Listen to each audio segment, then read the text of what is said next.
Alright, so guys, we're going to go through and I'm going to review some stuff with you. I'm going to go through quickly, but remember you can stop this video. You can pause this video and rewind it. You can turn the volume down and just watch it so you don't have to listen to me. I do not care. But you can go through and you can use this video to help you review. And there's some things that we'll look at that you should know from the past, from geometry, and some things that we've looked at in our class. One of the things I want to start off with real quick is a quick little review of how to factor a standard form polynomial so you can find the intercepts, which are the same thing as the solutions to the equation. So notice on this one we have this 3x squared. It's not just 1x squared, so the factors of 3 are 1 and 3, so you use 3x and 1x. You have a negative 5, so that tells me it's a plus and a minus, but it doesn't tell me where my plus and my minus are. I'm going to put my minus here and my plus here, and there's a reason. Whatever I put here is going to be multiplied by 3. And so I'm figuring since 14 is positive, I should put the bigger number times 3 here. More than likely. But if I'm wrong, I use that magical thing we've talked about in class called an eraser. So I'm going to take the factors of 5 now, 1 and 5, and if I place 1 here and I place 5 here, that would give me 15x and negative 1x, which is 14x. So, how do we use that to help us with our x-intercepts? We take each one of these, just like we did when we were solving equations, and we set them equal to 0. Now this one right here should be pretty easy. You get negative 5 because you subtract 5. This one you got to do a little bit more work. You add the 1, and then you divide by 3. Once you do that, you will end up with x is 1/3. So that means if I was talking about the graph of one of these, at 1/3, and then at negative 5 over here, would be where my intercepts are. Now where is my vertex? Halfway between these. So how does that apply to real life? We're going to take a look at a question like this guy. You maintain a music-oriented website, and I think we started this one in class last time, but if we didn't, it's okay. I'm going to show it to you now. This music-oriented website has a subscription price of $16 per year. You get 30,000 subscribers at $16. If you have 30,000 subscribers at $16, that means you're going to take 30,000, okay, times 16, because it's the number of people times how much you sell it for, and you get 480,000. Now, that's a pretty good amount. You're not going to hear any argument from me on how awesome that would be to make that much money. But we can probably make more. So what it does is it gives you an analysis here. It says that if you take a $1 increase in price, you will lose 1,000 subscribers. So if we think of revenue as the price times the number sold, like we talked about in class, but also notice how this ties back with our area problems with length times width. If you take this, you can set up an equation instead of just having 30,000 for the number sold and 16 for the price. You look at what happens if you change the price, or what I talked about in class, the beginning price, and then what you move the price by. 1 in dollar increase.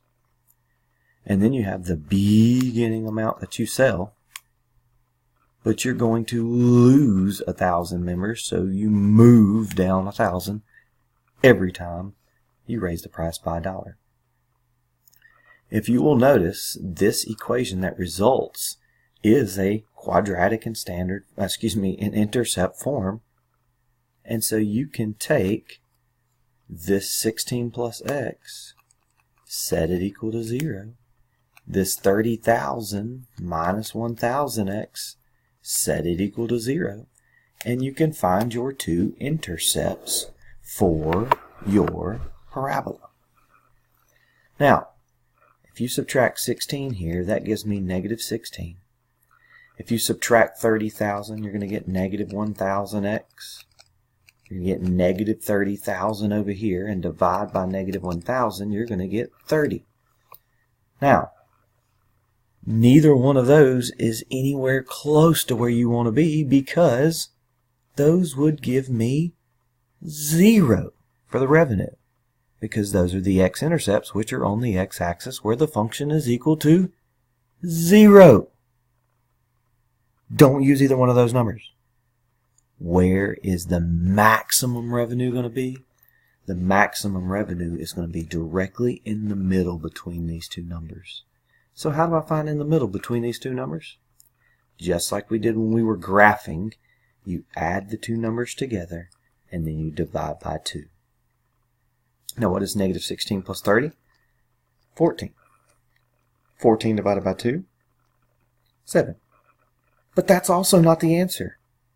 That is the x value of the vertex. Just like it was when we were graphing. Guys, if we wanted to make the whole graph, we would make a table of values and we would take 7 and put it in the middle and then count up and down. But we're not trying to graph. We're trying to find out just the vertex, just the maximum.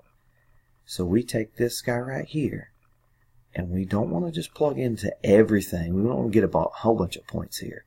We just want to go back up here, plug him into here. Now what's that going to do? That's going to tell me I'm going to lose 7,000 people. I'm only going to sell 23,000. So I'm going to lose 7,000 people. But if I plug in 7 here, I'm going to get $23 from each one of those people. So what, Mr. Harrison? What does that mean? Well, if we take a look in our calculator, remember we started off making 480,000. But now we lost 7,000 people. We are only making $23 off of 23,000 people, right? That shouldn't be a good idea. We're losing people. But watch what happens. You gain $49,000 because you make a maximum revenue of now $529,000. So, if you know a little bit of math, you can figure out that, hey, I can make more money even if I lose some people. Maybe tick some people off, but I'm making a lot more money if I jack the price up by $7 and lose 7,000 people.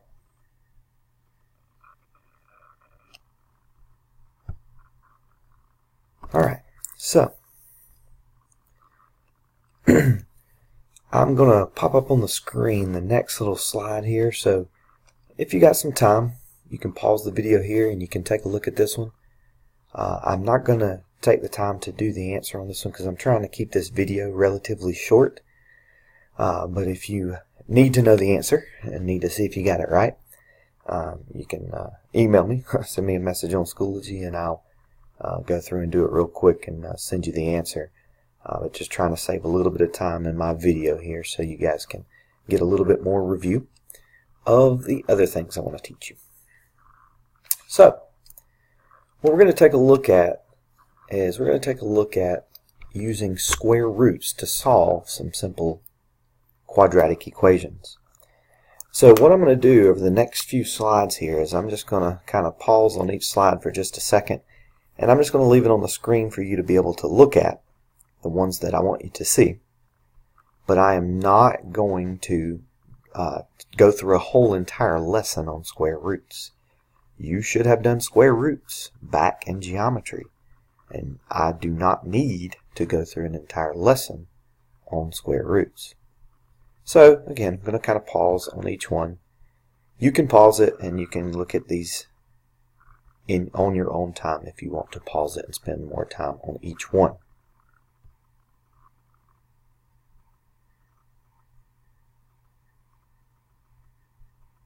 I will highlight one thing on this slide. Make sure you realize that a radical is what that symbol is actually called. It's not a square root symbol anyways.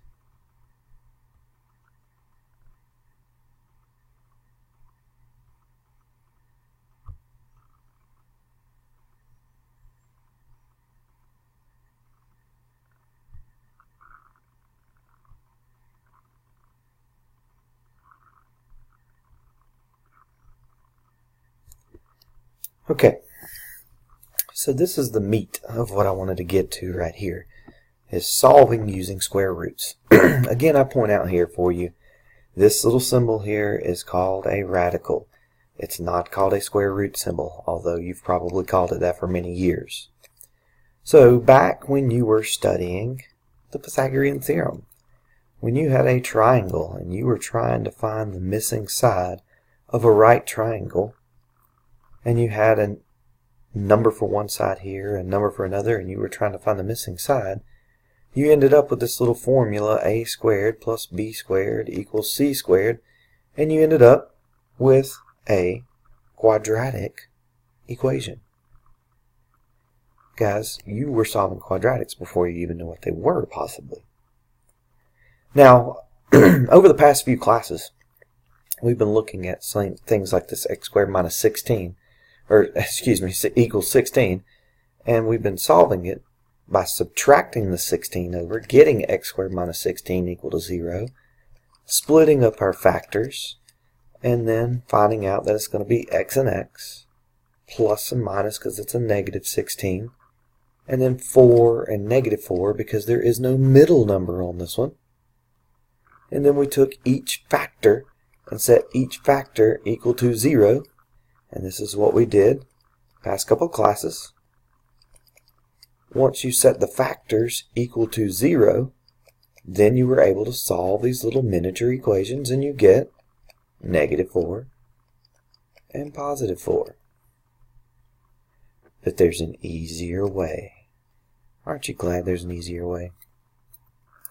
If you have x squared equals 16, you learned how to do this in geometry, not by factoring it, but by taking the square root on both sides. Why? Why do we do that? Well, number one, the opposite of something being squared is taking the square root. Number two, what you do to one side, you gotta do to the other. Now watch what happens. If you take the square root of x squared, you get x, because it is a perfect square. But on the other side, the square root of 16, most of you are just going to say 4 real quick and you're done. But you have to remember that also if you square negative 4, you also could get 16. So actually there's this little symbol that you saw on the other page if you paused the video a minute ago. It actually could be positive or negative. Now, going real world, when we think about the Pythagorean Theorem, yes, if we're talking about the length of a side of a triangle, no, we don't care about the negative number, but it doesn't change the fact that that is one of the answers. It's a little more obvious when you are factoring, but when you are not factoring, you still should be able to have two answers that give me that 16. So what we're going to do over the next couple pages, we're going to look at a couple of these problems. And then I'm going to show you how to simplify a radical instead of just evaluating a radical. I'll talk about those words in just a second. But again, I'm going to go through these pretty quickly. You may have to pause the video, take some time and re-look at it, rewind it, pause it, and try the problem before I do. See if you can get it. So, take a look at this first one here. The first thing you'd need to do on this one is to divide by 4 on both sides, because that gets the x squared by itself.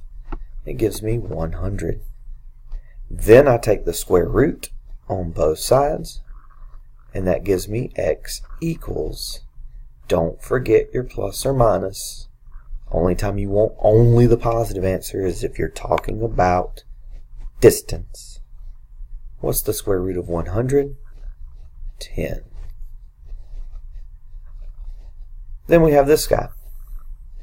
if I take and I add the 288 over to the other side, that gives me a positive 288 over here.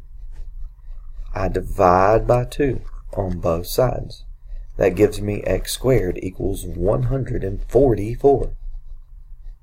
And then I take the square root on both sides, just like you did in geometry. You get x equals plus or minus 12. Now, when you get to one like this guy, it gets a little more interesting. If I divide by 4, it gives me x squared equals 8. If you take the square root of this side and the square root of this side, you still have your plus or minus, but 8 is not a perfect square. So we're going to come back to that here in just a second. Let's go to the easy way to answer it. I'm pretty sure if I teach my son Kendall, who's 4 years old, how to find the square root button on the calculator, he could probably find the square root button on the calculator, hit the square root right here above the x squared, type in 8, press enter. He is learning his numbers, by the way. You would end up being able to get your answer in a decimal format, rounding this here to a 2.83. Now, in most cases in real life, that's going to be okay to have a positive or negative 2.83. Okay? But there are a few weird numbers out there that we'll talk about a little later in the chapter where you cannot even type them into the calculator. And one of our standards is knowing how to simplify this radical. So what you did back in geometry, and maybe even back in middle school before geometry, is you took this 8, and instead of just going straight to the calculator and typing it in, you broke it up into 4 times 2, the factors of 8. Why'd we choose 4? Because 4 is a perfect square. What is the square root of 4? 2. And then the other 2 is not a perfect square, so we leave it inside the radical. This is called simplifying the radical. Is the same answer as this answer. This is just your decimal evaluation. This is your simplified radical format.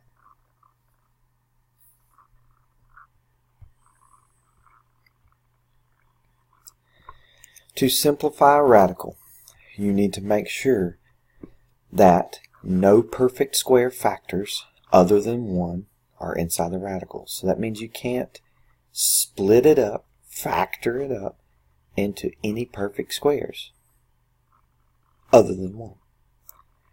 There are no fractions inside the radical, and no radicals appear in the denominator.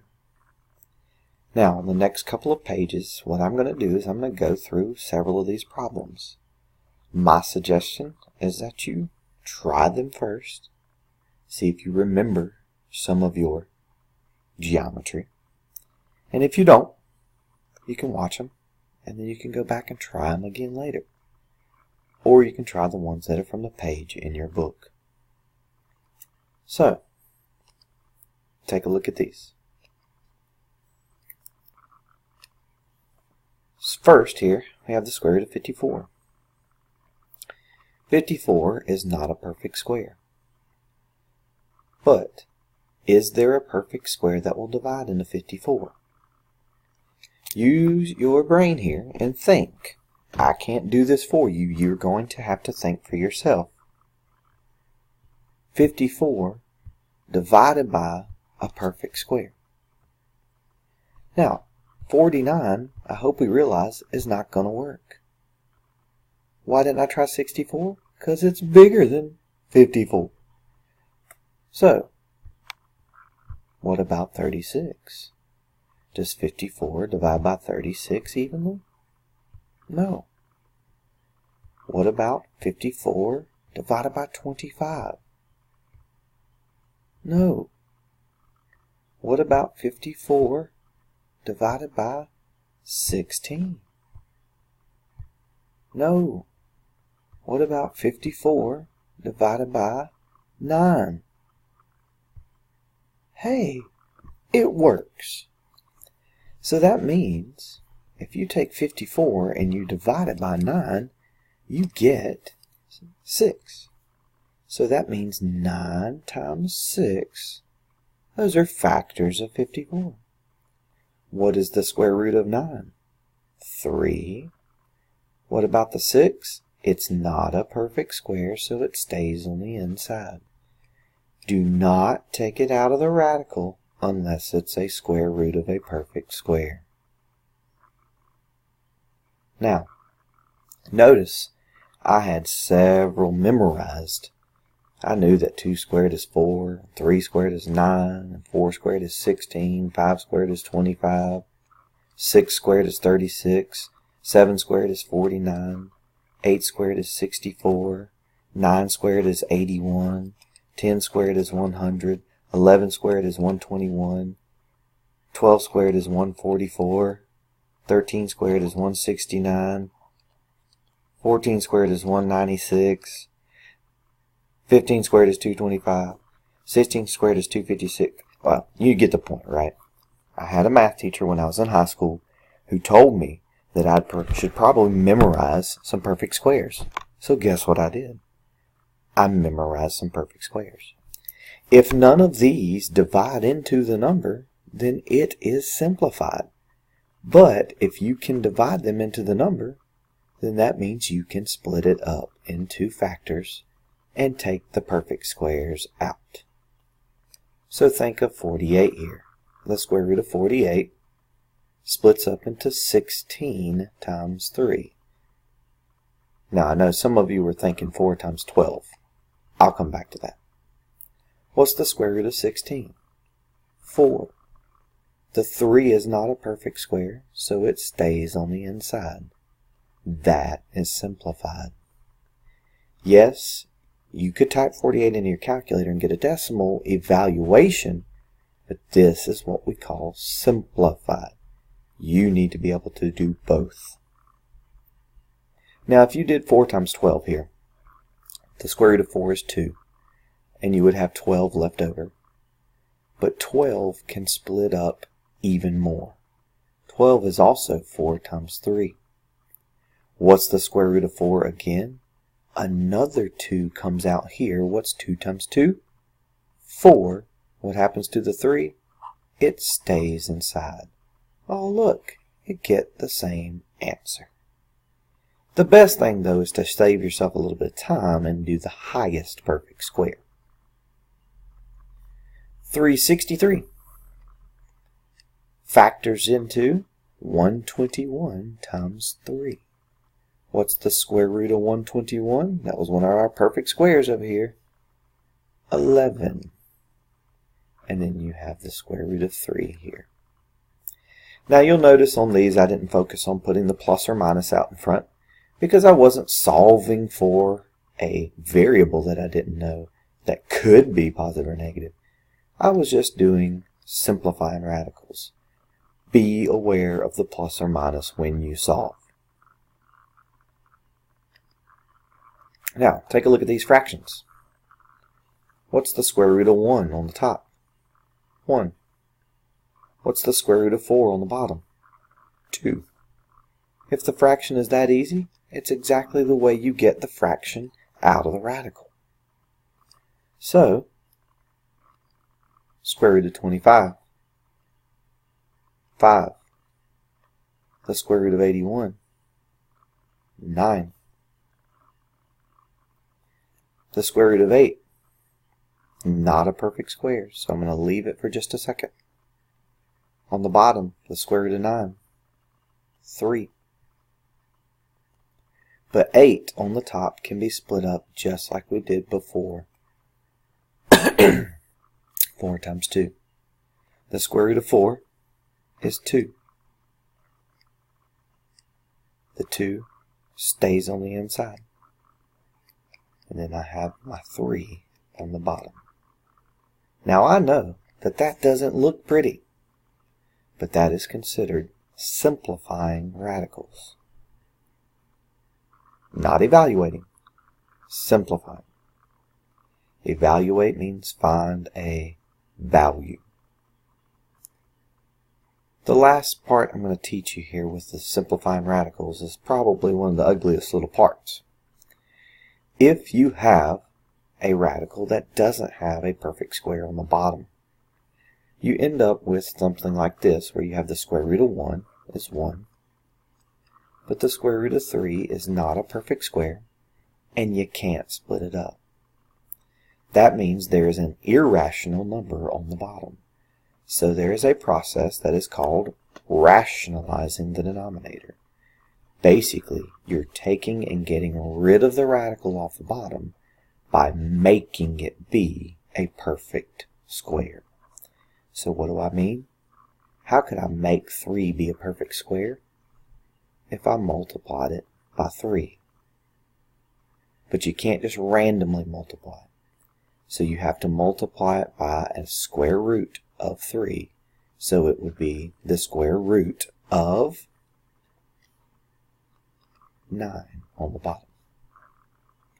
But what you do to the top of a fraction, the bottom of a fraction, you also have to do to the top, because this is really just 1 that I'm multiplying by. What is 1 times the square root of 3? Well, that's the square root of 3. So what happens to the bottom is it's now a rational number, because the square root of 9 is 3. And the square root of 3 stays on the top. It's inside the radical. This is not inside the radical, so don't try to simplify. I know that that is not necessarily the prettiest thing you've ever seen, but that is how you get rid of a radical off the bottom. So let's do it again. The square root of 25 is 5. The square root of 7 on the bottom is the square root of 7, because it's not a perfect square. To get rid of it, you multiply it by the square root of, that's right, 7. Why? Because it'll make it the square root of 49. On top, you have the same thing. When you do that, it gives me 5 times the square root of 7. On the bottom, you get the square root of 7 times the square root of 7, which is the square root of 49, which is just 7. Can you skip straight from here to here? Sure, that's completely fine, as long as you understand the reason is because it's a perfect square. Later on in the year, we're going to look at things that are not just square roots, but also cube roots, and fourth roots, and fifth. You get the point. One final example down here. 2 ways you could approach this. When you take the square root of 14 and the square root of 8, neither one is a perfect square. So, you could take this and you could multiply by the square root of 8 on the bottom and the square root of 8 on the top.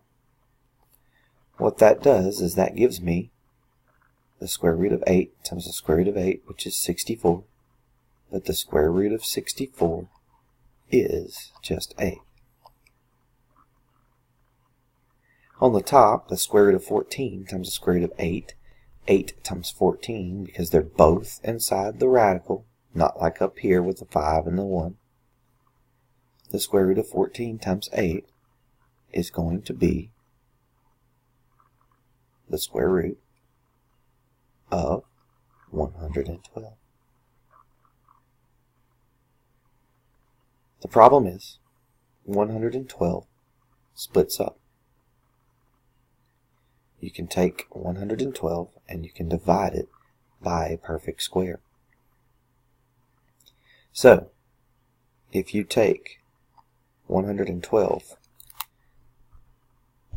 and you divide it by 16, you get 7.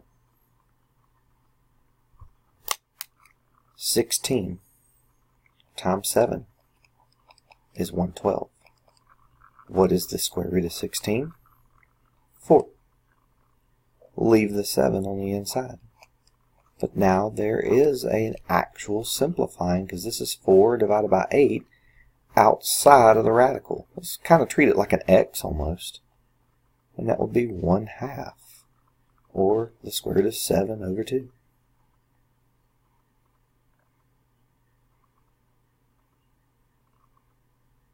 Now, at the beginning back here, you could have taken this at the very beginning and divided the 14 and the 8 both by 2. And you get 7 over 4. What's the square root of 4 on the bottom? 2. On the top, the square root of 7. Mr. Harrison, why didn't you show us that quicker? That's because I wanted you to be able to see that this process of rationalizing the denominator works no matter what. So there's multiple ways that you can attack a problem, as long as you don't make up your own rules that are not radical rules. So circling back around, we have equations that are quadratics and the middle term is not there.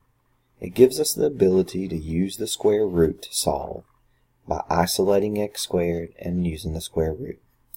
We also need to know how to simplify radicals, as well as just evaluate them in the calculator. So, one thing that we haven't mentioned yet that we will come back to later in the chapter is what happens when the thing that the squared x, is equal to, if it's less than 0, meaning if the answer here is negative. Something like -4. Your calculator is going to tell you error, that there's a non-real answer, because that's the truth. But this is where we're going to talk about very soon these guys, the imaginary numbers. Not yet, though, so don't worry about that yet. So let's end here with talking about one little real-world example of square roots. Then I'm going to do a quick little blitz review of the different forms of a quadratic. When an object is dropped, its speed continually increases. Therefore, its height above the ground decreases at a faster and faster rate. The height of the object that is dropped can be modeled by this function. H sub 0 is the initial height, or what we call the beginning height. So, when you are looking at this, the force of air resistance on the object is considered negligible, which means it's just not going to affect it falling. So the height of the object after a certain number of seconds is modeled by this function. So if you have this man, stuntman working on the set of a movie, he's to fall out of a window 100 feet above the ground. For the stuntman's safety, an air cushion 26 feet wide by 30 feet long by 9 feet high is positioned on the ground below the window. For how many seconds will the stuntman fall before he reaches the cushion? So our little formula that we had was -16t squared plus the beginning height. Now, if you have this, what was his beginning height? 100 feet. Good. Because that's where he jumped out of the window. When is he going to reach the cushion? So if we got the building, the man's jumping out of the window here, okay? And he jumps out. Ah! It's my beautiful artistic drawing. And there's an air cushion on the ground down here. When's he going to hit it? What height would that be when he hits it? Now, this doesn't matter. This doesn't matter. Why not? Because the width and the length of the cushion don't matter. This is what matters. he's going to be 9 feet above the ground when he hits the cushion. So now we can solve this by subtracting the 100. That gives me negative 91. Then we divide by negative 16. Notice you're going to have a negative divided by a negative there, so that's where my positive comes into play. And I've got this ridiculously ugly 91 over 16. Mr. Harrison, you mean we're going to have to do this thing like we did earlier? Yes, you take the square root on both sides. But here's the good news. As a quick little review, I'm going to show you that you could take it and you could take t equals plus or minus, and then you could take the square root of 91 on the top, and the square root of 16 is 4. But if you tell somebody that's how many seconds he fell, they're going to laugh at you. So what's better? We take out our calculator. This is where evaluating is a good idea, because we can take our calculator and we can do the square root of 91 divided by 16. We don't need the negative square root because we can't have negative time. We just hit enter. And so how long is he falling? 2.38 seconds. So approximately 2.38 seconds.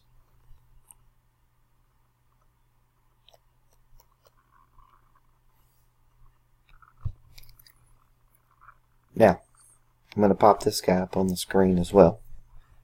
So, if you wanted to try an extra one of those problems, you can. I don't have time again in this video to go through it because I want to make sure I get to one last thing. The last thing we got is let's talk about standard form, vertex form, intercept form. We had a few issues with those the other day, even when we reviewed them. And we had a few issues on our little quiz. So what is standard form? Standard form is when you have something that looks like this. 2x squared minus 6x plus 10. What is vertex form? Vertex form is when you have something like this. Negative 1/2 times x minus 3 squared plus 7. What is intercept form? It's when you have something like negative 3 times x minus 4 times x plus 2. Those are intercept form, vertex form, and standard form. You need to be able to tell the difference between the three. I told you the 2 parentheses here is the way I clue in. The parentheses squared here for vertex form. And then just the squared term, x to the first term, number term in order is how I do standard. With standard form, how do you find the vertex? You take the opposite of b divided by 2 times a. That is the opposite of negative 6, which would be 6, over 2 times a, which would be 2 times 2. That's 6 over 4.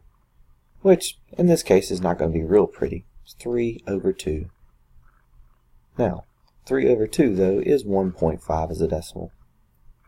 So, if you had to find where the middle of your graph was, which is what the axis of symmetry is, there would be a line at 1.5 right here where the axis of symmetry of our graph is. That means if I made a table of values, what would be in the middle? 3 over 2. Some numbers that are smaller than 1.5, 1, 0. Some numbers that are bigger than 1.5, 2, 3. Then you just plug it in to find your vertex. Again, I'm doing a quick little review here, so I'm not hitting everything. Why is this one called vertex form?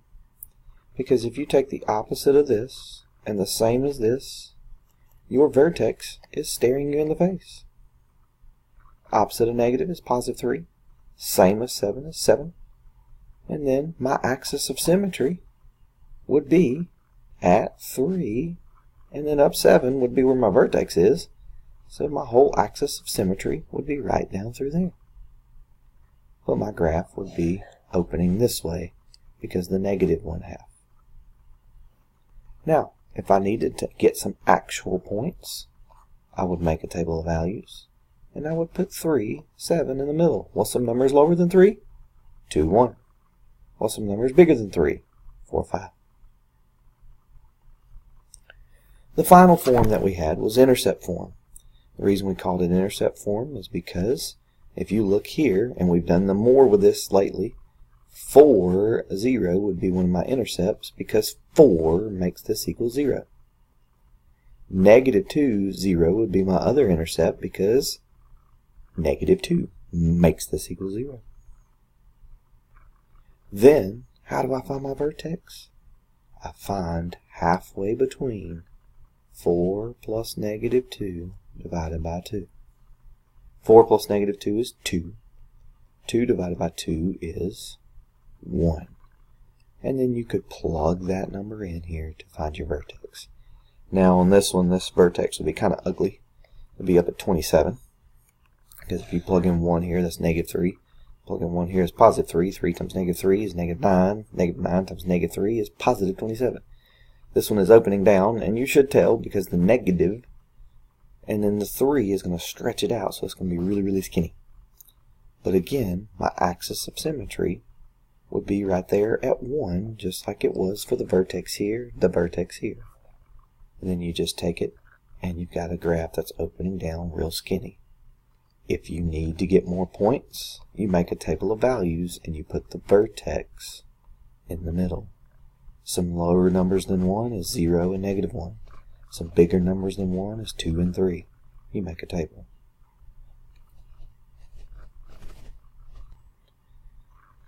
Alright, so that's everything that we've covered so far. Pretty much.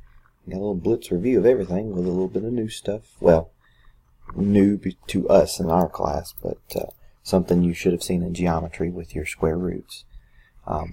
You can also kind of play around with the bottom part of that worksheet that I gave you, so you can kind of fill in some stuff there and practice that. Go back and look through your notes.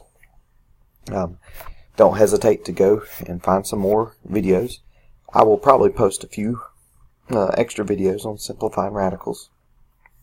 But don't hesitate just to Google some. You can find some videos that tell you how to simplify radicals and show you how to do that. So, hope you have a great day.